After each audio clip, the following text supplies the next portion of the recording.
모든 순간 하나님을 의지하라는 제목으로 하나님 말씀 선포하도록 하겠습니다. 여러분, 우리 신자의 삶에 항상 좋은 날만 있기를 소망합니다. 소망은 하지만 우리에게 항상 좋은 날만 있어요? 아니면 힘든 날도 있어요? 우리는 소망을 하지만 현실적으로 우리에게 항상 좋은 날만 있어요? 힘든 날도 있어요? 힘든 날도 있죠. 네. 그러니까 우리가 좋은 날만 있으면 참 좋겠어요. 그런데 사실은 우리에게는 힘든 날도 있어요. 힘든 날에는 어떻게 해요? 우리의 마음이 지치고 우리 마음이 무너지고 보통 우리가 그때 상실이라고 그러죠. 상실. 절망하는 날이 한 번씩 온단 말이죠. 그 전에 더 많이 가졌던 사람, 더 많이 누렸던 사람일수록 이 상실감은 더 큽니다. 예전에 그 탤런트 그분이 누구예요? 유해진 씨가 그 얘기를 한번 TV에 나와서 하더라고요. 자기가 IMF 때 한국에 1997년에 IMF가 와가지고 다 죽겠다 그러는데 자기가 그때 연극을 했대요. 근데 자기는 사람들이 죽겠다 하는 거를 모르겠대요. 왜 이렇게 힘들어하는지. 근데 왜냐하면 그때 자기가 연극해가지고 받은 월급이 한 달에 50만 원이 안 됐대요.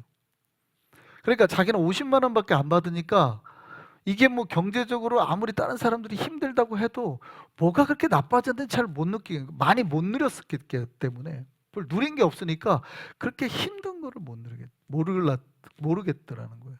근데 누가 많이 힘들어요? 그런 거 있으면 그 전에 기업을 했거나 비즈니스를 했거나 뭔가 큰 걸 했던 사람들이 팍 떨어지면 이제 난리가 나는 거죠.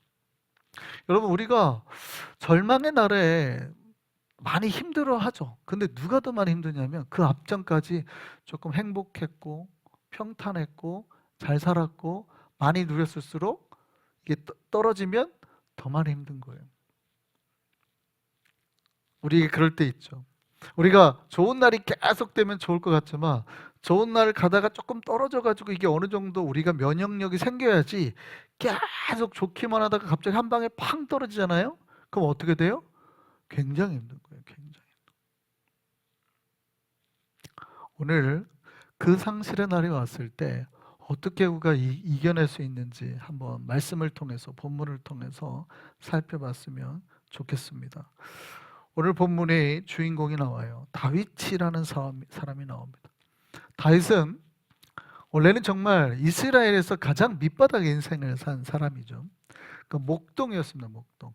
그 집이 그렇게 잘 사는 집이 아니라는 거예요. 가장 그냥 그들이 하는 그냥 보편적인 그런 목동이에요. 목동. 제일. 근데 이 목동이 단순간에 젊어서 일찍 대스타가 돼버리죠. 대략 그러니까 다윗이 골리앗을 무너뜨렸을 때 나이가 대략 15살. 그러니까 스타가 돼도 이게 아이돌이 돼도 너무 빨리 된 거예요. 15살에 데뷔를 했는데 한 방에 이슈를 해도 너무 크게 이슈를 터뜨린 거죠. 이스라엘 백성이 40일 동안 골리앗이 나와 했는데 아무도 못 나갔어요. 사울 왕이 보통 사람들 머리가 하나 더 컸다고요. 그런데도 사울 왕도 못 나가고 용사 요나단도 못 나가고 아무도 못 나가는데 소년 15세 정도밖에 안 됐을, 그거보다 더 어렸을 거예요. 왜냐하면 20세 이상 군대 차출하는데 다윗의 형들이 다윗 7인데 형들이 그중 셋만 나갔단 말이에요. 그러니까 아직 그 밑으로도 어린애들이 많은 거예요. 그러니까 다윗을 아무리 많이 봐도 15살 이상 보기가 쉽지 않아요. 그런데 이런 애가 단박에 나가가지고 골리앗을 쓰러뜨리고 죽여버렸단 말이에요. 전쟁의 판도를 바꿔놔 버렸어요. 한순간에 스타가 됐죠. 어느 정도로 급속도로 승진을 하냐면 갑자기 이 다윗이 100부장도 아니고 순식간에 1000부장이 돼버립니다. 그러니까 이게 한 대위급으로 가야 되는데 소대장, 소령급이나 대령급으로 그냥 순식간에 확 올라가 버리는 거예요. 이럴 수 있어요? 이게 어느 정도 급속도로 승진한 건지 알아야 돼요. 군인이 아니에요. 군인이 아닌데 그냥 천부장이 돼버린 겁니다. 완전 이거는 초대박 승진인 거죠. 그런데 백성들이 그것도 부족하다고 그러죠. 백성들이 그것도 부족해서 뭐라고 그래요? 왕하고 비교를 하는 겁니다. 사울은 멋이고 천천히고 다윗은 만만이고, 이게 나중에 우리가 알는데 브레셋 사람들은 다윗이 왕이 아닌데 이미 다윗을 왕이라고 표현하고 있어요. 그러니까 어느 정도 다윗이 인기가 있는지 알겠죠. 이 소년이 15살밖에 안 된 애가 나라에 벌써 왕으로, 차기 왕으로 언급이 될 만큼 굉장히 강력한 스타로 막 이렇게 급부상하는 겁니다. 그리고 결혼도 하죠. 왕의 사위가 됐어요. 다윗은 이때 어때요? 세상을 다 가진 것 같죠. 이 일찍 출세하면 그래요. 세상, 이때 다윗이 이제 20살 무렵이거든요. 세상을 다 가진 것 같죠. 다윗은 전쟁 나가도 다 이깁니다. 얼마나 싸움을 잘하고 하는지. 사울이 이렇게 말하면 더블로 100명? 200명 나는 오케이 해가지고 막 오잖아요. 그러니까 전쟁도 잘하고 다윗을 따르는 용사들이 나중에 다윗이 도망갈 때도 600명이 따라와요. 그만큼 다윗의 팀이 강력했어요. 아주 스타가 됐습니다. 이때 어때요? 다윗은 세상을 다 가진 것만 같죠. 얼마 전까지만 해도 목동이었는데 이제 온 세상이 자기를 다 주목하고 있습니다. 그러다가 어떻게 해요? 갑자기 나라의 반역자가 돼버리죠. 쫙 급추락을 합니다. 급추락. 왕이 갑자기 자기를 죽이기 시작하죠. 죽이려고 하죠. 다윗은 반역자다. 창을 던지고 군인들을 보내서 잡아라. 그래서 막 창틈으로 몰래 막 도망가기 시작하는. 인생이 정반대. 순식간에 나라의 영웅에서 완전히 반역자가 됐어요. 그 인생을 몇 년 살아요? 10년을 삽니다. 20살에 시작해서 다윗이 왕이 30살이 되니까 10년 동안을 다윗이 죽이려고 하는 거예요. 10년을 숨어 다닌 거예요. 정말 험악한 인생, 그때부터 험악한 인생 사는 겁니다. 완전히. 이때 갑자기 이렇게 잘 나가다가 툭 떨어지면 어떤 느낌을 받을까요? 극도의 상실감? 극도의 공포? 이런 걸 느끼는. 우리가 지난주에 우리가 사무엘상 재생 강해를 하고 있으니까 지난번 이어가지고 한번 우리가 해보죠. 그래서 다윗이 몰래 도망쳐서 어디로 갔다고 그랬어요? 제사장이 있던 기브아에서 제사장이 있던 한 2km, 1마일밖에 안 떨어졌어요. 노브로 도망갔다. 노비라는 도시예요. 도망갔다고 그랬죠. 그래서 다윗이 거기서 너무 배가 고프니까 자기 친구들이랑 먹을 거 있습니까? 했더니 제사장이 여기 먹을 게 어디 있어 밤에. 그랬더니 뭘 달라 그래요? 너 혹시 성결해? 그랬더니 저희 성결합니다. 그랬더니 레위인만 먹을 수 있는 진설병을 주는 거죠. 그래서 제가 이것이 굉장히 나중에 예수님 때 1000년 뒤에 논쟁이 된다 그랬잖아요. 그걸 먹고 그 다음에 혹시 무기 될 만한 거 없습니까? 했더니 거기에 이제 다윗이 옛날에 골리앗을 죽이고, 골리앗을 죽일 때 물매로 죽인 게 아니에요. 골리앗을 칼로 죽였잖아요. 물매로 넘어뜨리고 쓰러지니까 달리치 빨리 쫓아가서 골리앗이 들고 있던 칼을 빼가지고 목을 쳐서 죽였단 말이에요. 근데 그 칼이 이 에봇 뒤에, 거기에 노비 있던 제사장 뒤에 이제 전시가 돼 있었단 말이죠. 그거밖에 없는데 그거 주십시오. 그래서 사실은 다윗은 골리앗 칼을 들고, 성인된 다윗은 골리앗 칼을 들고 싸우기 시작하죠. 그래서 나중에 왕이 되는 거예요.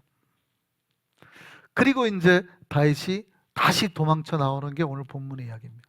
그 밤에 도망쳐 나와요. 그래서 도망쳐 나와서 다시 곰곰이 생각해 봅니다. 우리가 어디로 갈까?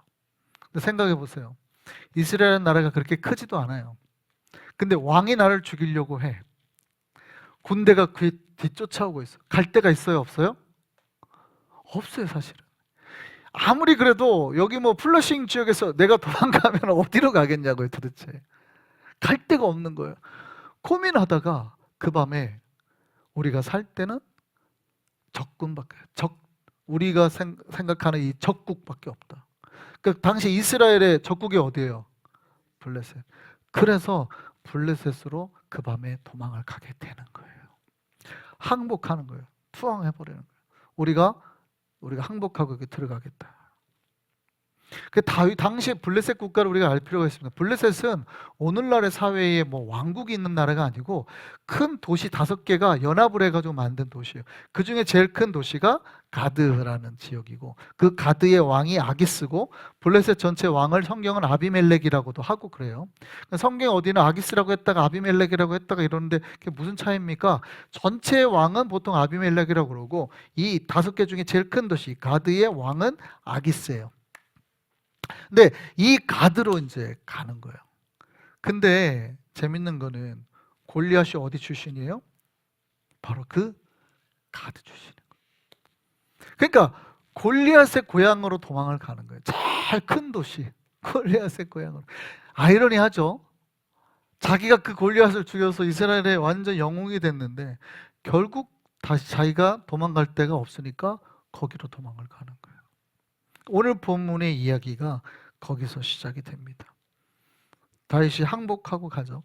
우리를 받아주시오. 그 가드왕 아기스는 받고 싶었을까요? 안 받고 싶었을까요? 받고 싶었어요. 왕은 받고 싶었습니다. 다윗은. 왜냐하면 얘를 받으면 뭐가 있어요? 정치적으로 굉장히 큰 유익이 있거든요.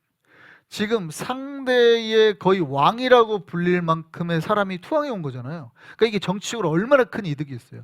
사위, 지금 현재 왕의 사위고, 그러니까 이게 앞으로 써먹을 정치적인 이득이 어마어마한 거예요.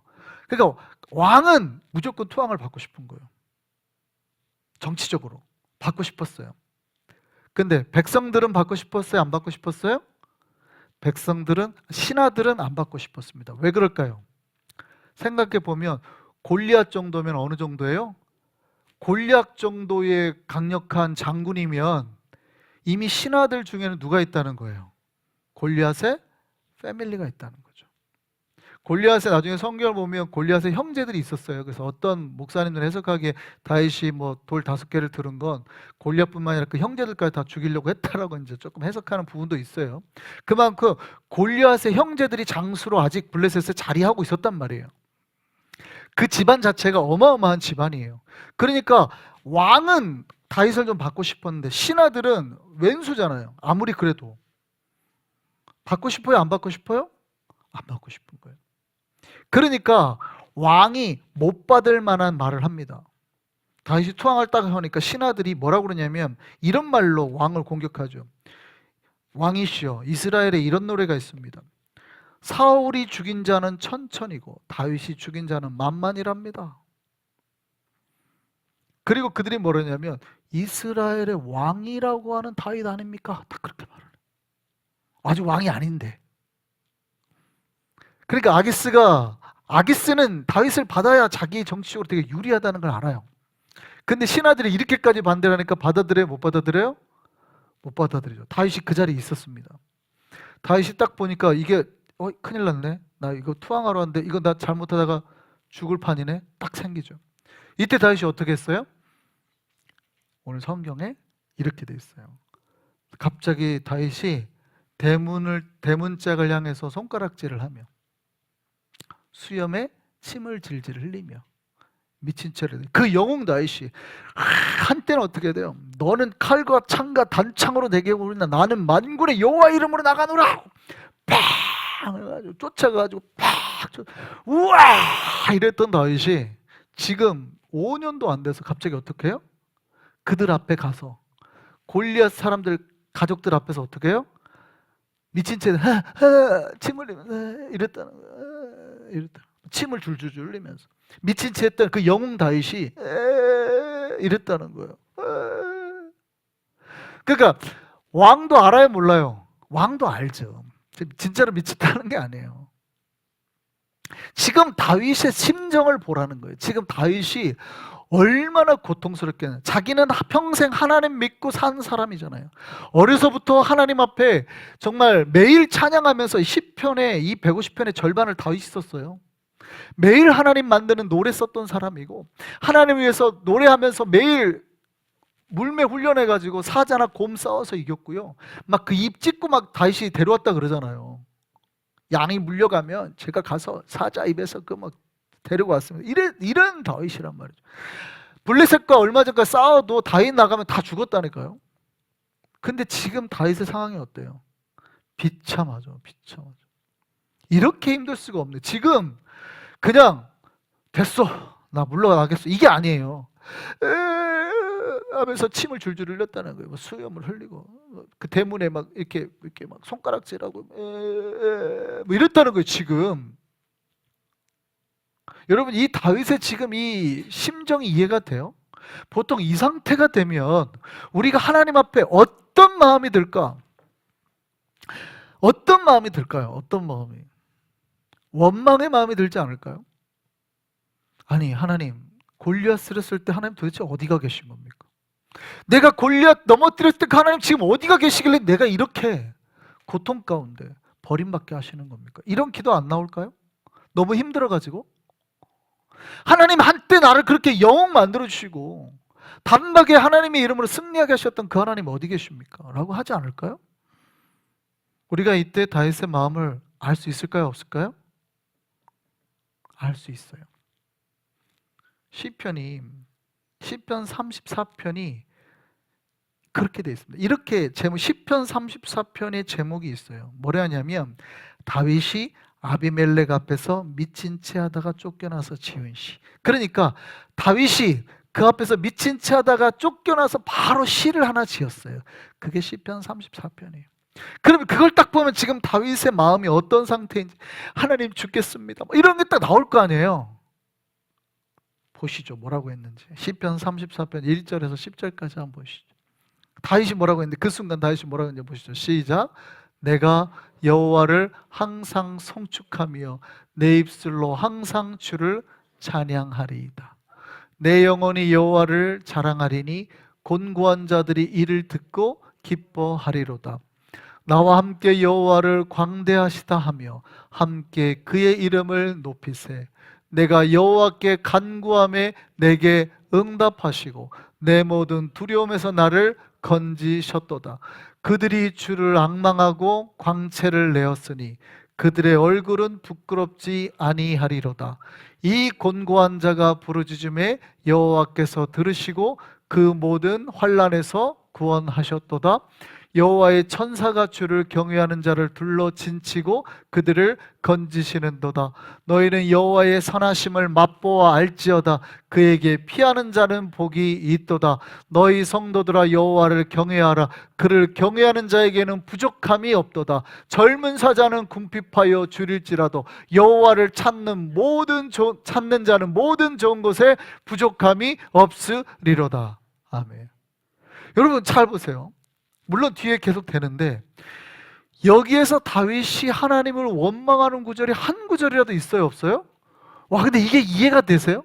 저는 시편 34편을 읽으면서 이게 도대체가 이해가 안 되는 거예요. 지금 이 상황이면 억울해가지고 하나님 왜 나를 이렇게 버려두는 겁니까? 왜 나를 이렇게 비참하게 만드시는 겁니까? 내가 도대체 뭘 잘못했습니까? 다윗은 잘못한 거 하나도 없습니다. 그죠? 다윗이 도대체 잘못한 게, 아직까지 다윗은 밧세바를 범하지 않았잖아요. 이제 다윗은 20살이에요. 20살. 이때 다윗은 하나님 찬양하면서 뭐 그거밖에 없어요. 평생 하나님만 생각하며 살았다고요. 다윗이 도대체 무슨 죄를 저질렀냐고. 아무 죄를 저지른 게 없어요. 그런데 다윗은 지금 억울하게 뭐 나라의 반역자라는 누명을 쓰고 죽어야 되는 상황. 알고 봤더니 그래서 어쩔 수 없이 적국에 갔더니 이런 비참한 상황을, 그 위대한 다윗이 자존심 하나로 살아가야 되는데 그 앞에서 에헤 하고 이렇게 나왔단 말이에요. 남자는 자존심으로 살고 죽는 거예요. 여자들이 그걸 몰라가지고 남자들이랑 많이 부딪히죠. 남자는 자존심 하나로, 남자는 뭐만 해주면 돼요? 엉덩이만 두드려지면 남자는 다 해주죠. 그러니까 그게 무슨 얘기냐면, 잘한다, 당신 잘한다, 칼질도 잘해, 당신 청소도 잘해, 당신, 그거 한마디만 하면 남자는 갑자기 그 뭐 주사 맞은 것처럼 뭐가 부스터, 그래? 내가 이것도 잘하나? 하고 막 갑자기 막 미친 듯이 한단 말이죠. 근데 남자를 조련을 못하는 여자들은 뭐예요? 아유, 칼질 좀 하라고 했더니 이거를 이렇게 썰어놨네. 아유, 청소 좀 하라 그랬더니 이걸 안 하고 또 저것만 했네. 이렇게. 그 순간 남자는 남자 조련하는 방법은 이 세상에서 제일 쉽습니다. 단순해. 오, 잘한다. 꽃 사왔는데 돈 아깝게 꽃을 사왔어. 그러면 남자는 앙심을 품습니다. 다시는 사오나 봐라. 말은 안 해요. 자존심 때문에 말은 절대 안 하는데 앙심을 품습니다. 근데 다시는 안 사온. 근데 어떻게 내가 이런 꽃 자기가 그 꽃 좋아하지도 않아. 근데 이런 꽃 좋아하는 줄 알고 사왔어 하면 남자는, 그래? 내가 그런 것도 알았을까? 하면서 갑자기 남자는 또 확 미치는 거예요. 제일 쉽거든. 남자는 뭘로 살아요? 김정철 집사님 맞습니까? 안 맞습니까? 아니 100% 남자는 쉬워요. 정말 쉽다니까. 남자 다스리는 게 너무 쉬워요. 근데 그 남자가 지금 뭐가 무너졌다는 거예요. 이게 여자들이 지금 다윗의 감정을 이해할지 모르겠는데, 남자들은 대부분 이게 지금 자존심이, 그러니까 이 가장 최정점을 찍었던 남자의 자존심이 그냥 알겠어 왕 나 괜찮소 하고 나왔어야 되는데 그렇게 못했다는 거예요. 지금 나 괜찮아요 이러고 나왔어야 되는데 그 앞에서 이러고 나왔다는 거예요. 지금 이 감정이 이해가 되셔야 돼요. 이건 거의 자살 죽는 거랑 똑같은 거예요. 남자 입장에서는 자기 목숨을 끊으라고 하는 것보다 더 지금 치욕스러운 상황을 겪은 거예요. 그 정도 되면 보통 뭐라고 해야 돼요? 하나님 나를 왜 이렇게까지 하십니까? 보통 이 감정이 나와야 된단 말이에요. 근데 다윗에게 지금 그게 있어요? 없어요? 1절이 이렇게 시작한다면 내가 여호와를 항상 송축하며, 내가 그 모든 상황에서도 하나님을 항상 송축하며.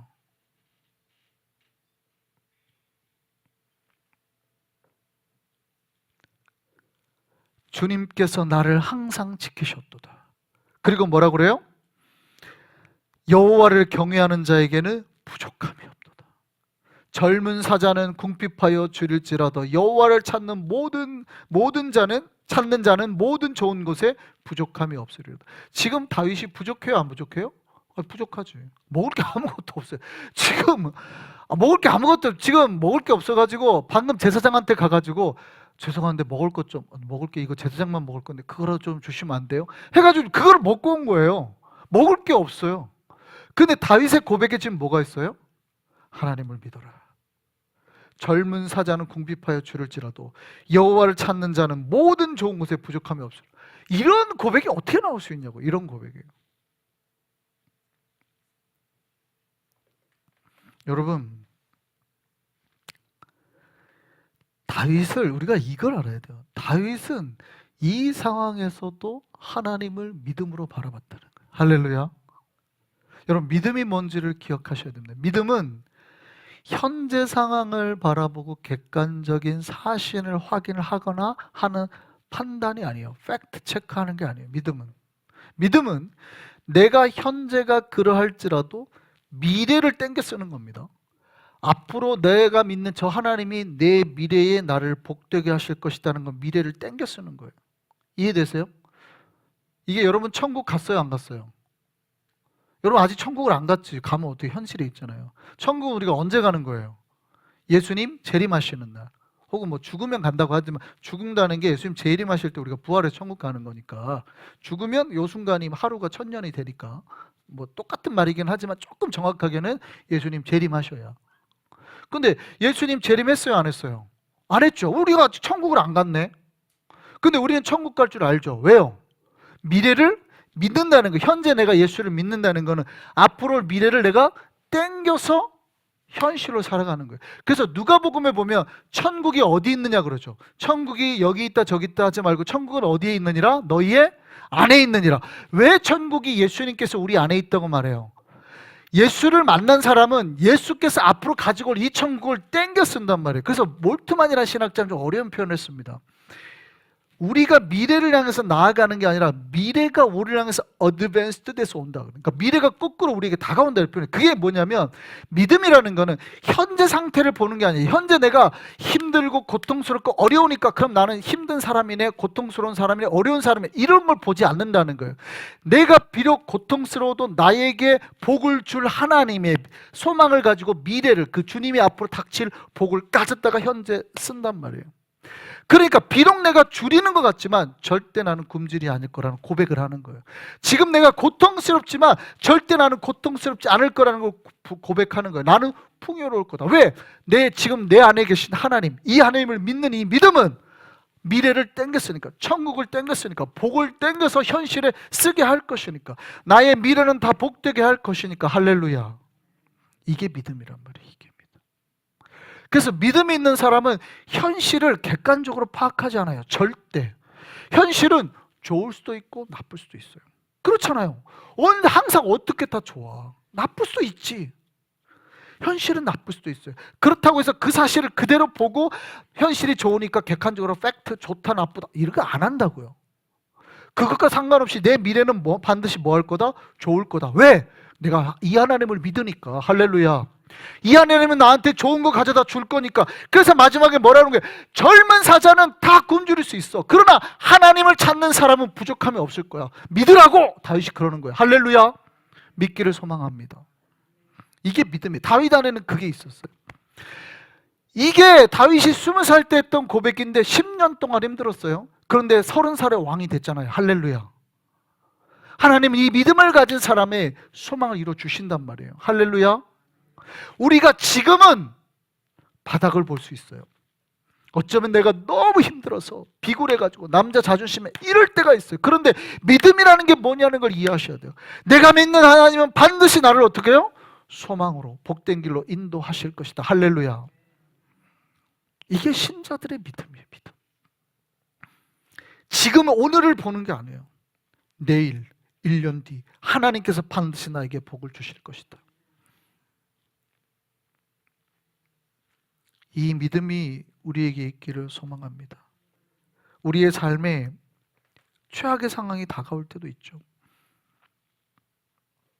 그때도 우리가 하나님을 믿음으로 바라보고 소망의 노래를 부를 수 있는 우리가 되기를 바랍니다. 다윗은 절망의 순간, 정말 상실의 날에 놀랍게 소망의 노래를 불렀어요. 내가 정말 남자로서의 모든 게 다 꺾어버린 날인데도 하나님은 절대 굶주리지 않을 거다.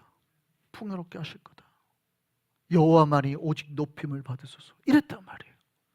이 소망의 노래를 불렀다는 거예요.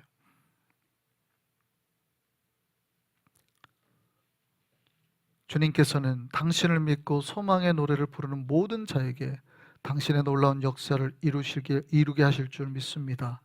그 놀라운 계획 안에 거하는 저와 여러분 모두가 되기를 바랍니다.